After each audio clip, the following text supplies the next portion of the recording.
Hello, I'm Evan Hill of Hill People Gear. I'm here to tell you about the Ute Backpack, explain its features, and also talk about best uses. I'll start by talking about the suspension side of the pack, which is the heart of any backpack. Dual stays made out of 70-75 aluminum, which is just soft enough to be hand bendable, 1 inch by 1/8 inch, just soft enough to be hand bendable, but resilient enough that it won't take a set when it flexes the way that it's supposed to. In fact, I'll show you the stay here. So this ships with the stays outside of the backpack. The bend that the stays come with is going to fit a lot of people reasonably well. But in order for an internal frame pack to function well, you must fit the stays to your back specifically. This spot here, where the pack bears into your lumbar region, is the key element in getting good load carriage with an internal frame pack. If you haven't fit this section to your lumbar area specifically, you're simply not going to get that. Then the way that I bend the stays beyond that is, as it exits the lumbar section, right here is about where it hits the bottom of the shoulder blades. It's going to continue to depart from your back so that you don't have any rubbing on the shoulder blades. And then when you hit the load lifters at the top, it's going to flex this forward and carry the center of gravity closer to your center of gravity and direct the load into here really well. And you can see that on the suspension here, where you have essentially what's a lumbar pack. You can see the lumbar area here, and then it's free floating above here. This lumbar pad has a 3/4 inch foam that is from the HVAC industry, and so far as I know, Hill People Gear are the only ones using this in backpack construction. It is a closed cell rubberized foam. It's a little bit softer than most closed cell foams that are used in this application. Between the 3/4 inch of this and the 1/4 inch that is part of the prairie belt, which is something we'll cover later, you have 1 inch separating you from this lumbar area. That also is crucial. You don't want a whole bunch of standoff between your lumbar area and the main load. You want that to be as close as possible. So we've got minimal padding here, just enough to take out any pressure points. But other than that, it's going to ride very close to your back, and that's the intent. The shoulder harness is our standard Hill People Gear shoulder harness, but it's a Generation 2. This is the first product that gets the Generation 2 shoulder harness. 2 changes. A good friend and customer of ours has talked about the standard shoulder straps not being long enough. And another customer that I've spent a lot of time talking with talked about how the buckles on the first generation rubbed his ribs a little bit. Well, with this, we've extended the padding down so that it covers the buckle. And this is, in fact, a more comfortable setup. Even I didn't notice a problem with the other one. This is more comfortable. The other thing that we've added for Generation 2, all of the Generation 2 harnesses come standard with the water bottle carriers. This is a really simple, low-profile system.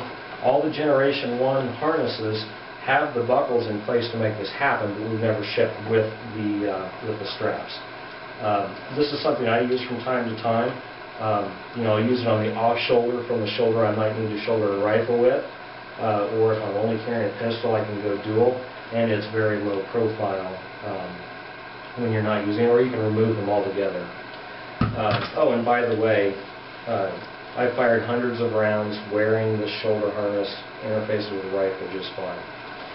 The next thing is that we have an articulating system that allows your upper body to move freely. So, lower part's tied into your lumbar, your shoulders are fairly free to move. And this is really controlled by the degree to which you tighten the load lifters. When you cinch these load lifters down, it's going to behave as if the shoulder harness is tied in. But if you're carrying a lighter load, even a medium load, and want to do something like ice climbing, Mountain biking, this pack's on the large size for mountain bike, but anywhere where you want that good shoulder articulation, all you have to do is loosen these a little bit and you're going to get it with this system. At the same time, it's an easy system to adjust because there's just one adjustment point. The buckles here, we have 2 plastic buckles, redundant for strength and reliability. If you notice these touching your back, it means you haven't bent the stays out enough. The lumbar pad has a layer of Hypalon. Actually, Hypalon's not made in America. This is the domestic equivalent of Hypalon. And then the lumbar pad flips down very easily. There's just a layer of Velcro here that comes undone, and you can easily get the waist belt off, the prairie belt off. It's designed to come off quickly and easily, so you can use it on day hikes away from camp. As you can see, I've already got my water bottle there. I've got my binoculars on the other side, and being able to detach that and walk away with it is very handy. Moving upwards, everything ties into this section here, where we have a dual section of this 1.5" webbing on each side, and I'll get more into that later, but this is a really critical point for the performance of this pack. One other thing I should mention, everything on the pack, well, the Prairie Belt is 1000 denier Cordura, but as far as the pack itself is concerned, everything is 500 denier with the exception of this back panel, which is 1000 denier just for strength. Okay, we're going to move away from the suspension side now to the load control side. Now, those of you who have been following Hill People Gear know that I'm a big fan of a compression panel pack bag frame system. Even though this is an internal frame, where the suspension, the frame itself, is sewn into the pack bag, as far as the theory and how this thing functions, it still functions like the compression panel frame system. Just so happens that the bag is integral to it.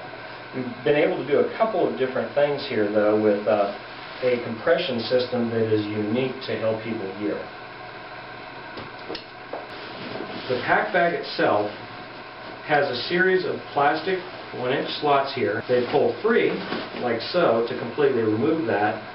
You can use one of our Terra Humara packs, you can use one of our Highlander packs, or you can use a couple of optional accessories that we're coming out with as a compression panel to go along with this. One of these optional accessories is the Terra Pocket. It looks just like a Terra Humara, except for it's missing all of the detail that makes it a pack. Just a simple pocket that is sized and shaped very nicely to go on the back of this. When you're attaching a compression panel, you can either slot it through the slots so that it performs and hook your compression in so it performs as if it's sewn on,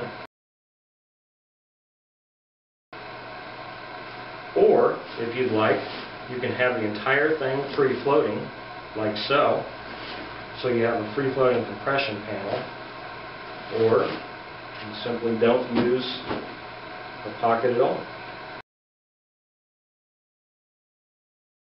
The compression system on the Ute consists of a pulley side, like so, that creates a compression panel out of the entire back panel. So when you tighten these, it's going to use this to compress the load into the frame. So in this case now, we can just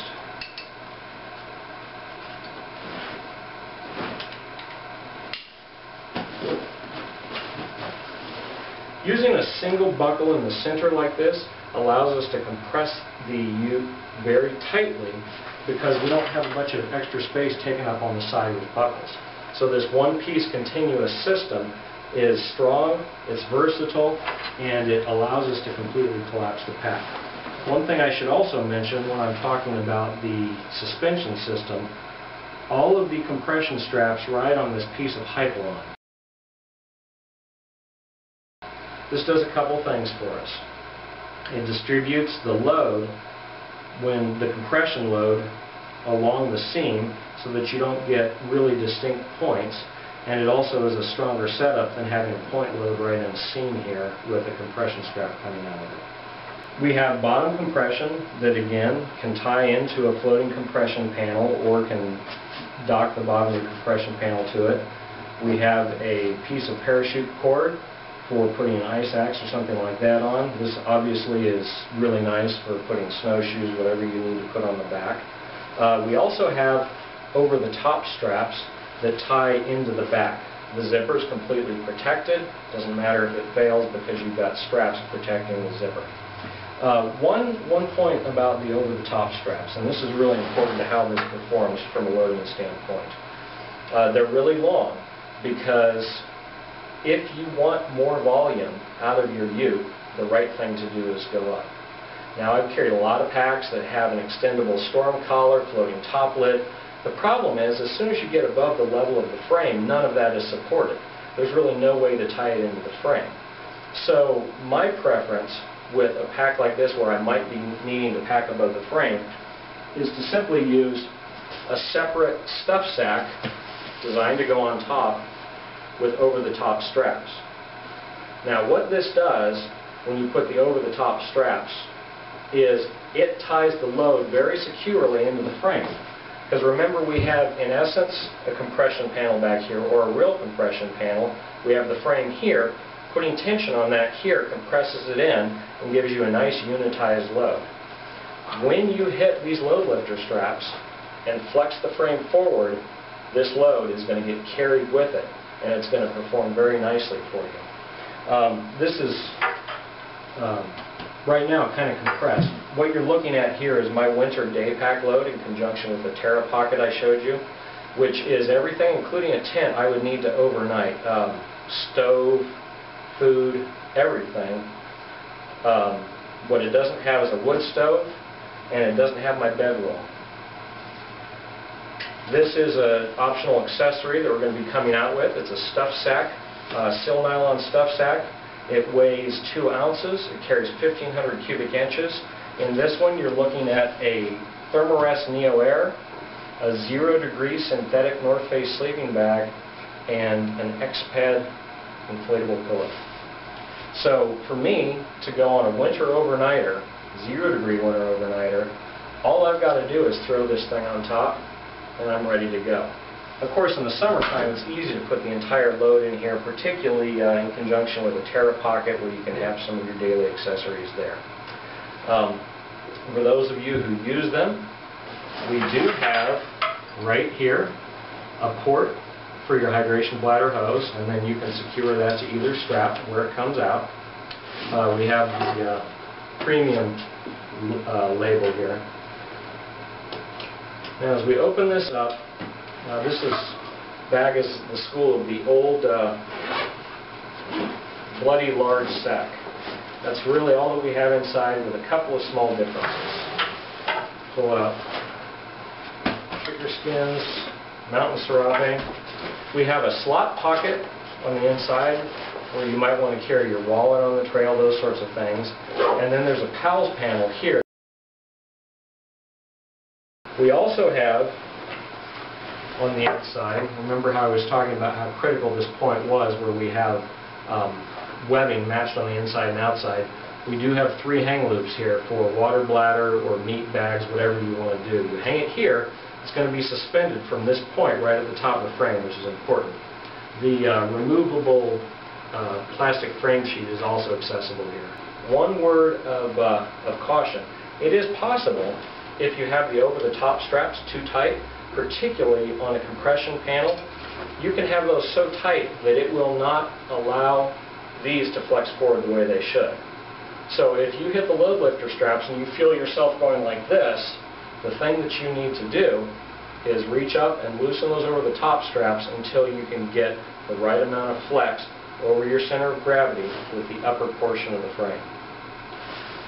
For me, this is a pack that I've been wanting for probably 15 years now. It does everything from gear-intensive day trips to multi-day summertime trips to shorter winter trips because of the flexibility of the whole system.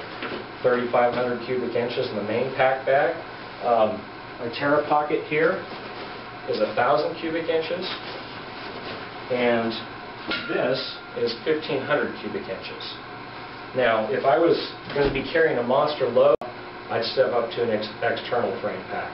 But for most of what most people do, this pack really will fit the bill. Thanks.